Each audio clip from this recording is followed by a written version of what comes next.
महाराष्ट्र में भाजपा और बागी शिवसेना के विधायकों ने एकनाथ शिंदे के नेतृत्व में सरकार बनाकर जो दांव चला है, इसकी धमक आने वाले कई चुनावों में साफ सुनी जा सकेगी।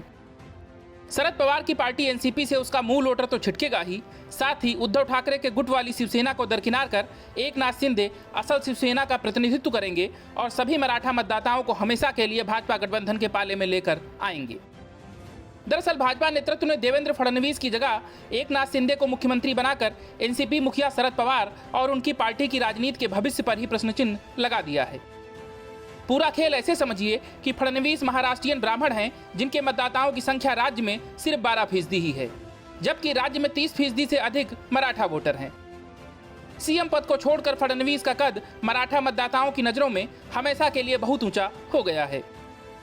वहीं शिवसेना का असर मुंबई से बाहर पूरे महाराष्ट्र में वैसा है नहीं। साथ ही शिवसेना की लीडरशिप अब तक मध्य प्रदेश से आने वाले ठाकरे परिवार यानी चंद्रवंशी कायस्थ के पास थी, जिनका मत प्रतिशत महाराष्ट्र में बहुत ही कम है। जबकि महाराष्ट्र का इतिहास मराठा अस्मिता के नाम पर मराठाओं के प्रभुत्व का रहा है और वहां के कुल वोटरों में 32% अकेले मराठा ही हैं। पिछला इतिहास देखें तो महाराष्ट्र के इतिहास में आज से पहले हुए 16 मुख्यमंत्रियों में से 10 मराठा ही इस कुर्सी पर बैठे हैं, जबकि वहां 40% विधायक मराठा वर्ग से ही होते आए हैं। इतना ही नहीं, 47% विधानसभा सीटों पर इसी वर्ग का वोट निर्णायक होता रहा है। परंपरागत रूप से मराठा कांग्रेस का वोटर रहा है, जिसकी वजह से कांग्रेस की सरकारें वहां एक के बाद एक बनती रहीं। लेकिन बाद में इस पर शरद पवार ने अपने तिकड़म से कब्जा जमा लिया। पर अब भाजपा ने मूल मराठा एकनाथ शिंदे को मुख्यमंत्री बनाने की अप्रत्याशित रणनीति से मराठा मतदाताओं को पूरी तरह से अपने पाले में कर लिया है।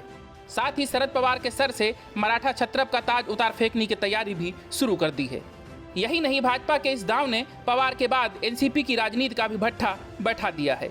यह बात दीगर है कि भारत के हर राज्य में भाजपा के खिलाफ खड़ा विपक्ष का पूरा गैंग, जैसे Congress, NCP, Samajwadi party, TMC, communist, national conference आदि खतरनाक रूप से अपने अपने प्रभाव वाले राज्यों में वहां की जनसांख्यिकी अर्थात डेमोग्राफी बदलने का प्रयास लगातार करते रहे हैं।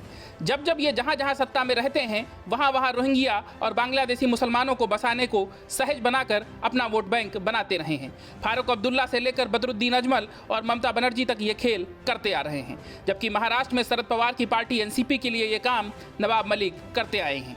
लेकिन इन सब को किनारे लगाकर भाजपा और एकनाथ शिंदे ने राज्य को नया सूरज दिखाया है। साथ ही महाराष्ट्र में भाजपा की इस राजनीतिक बिसात का प्रभाव सिर्फ महाराष्ट्र तक ही सीमित नहीं रहने वाला, बल्कि इसका प्रभाव व्यापक और दूरगामी होने वाला है, जो आम लोगों को 2024 के लोकसभा चुनाव के साथ साथ राज्यों के चुनाव में भी दिखेगा और देश विरोधी ताकतों को हाशिए पर धकेलेगा। Bureau report, news of India.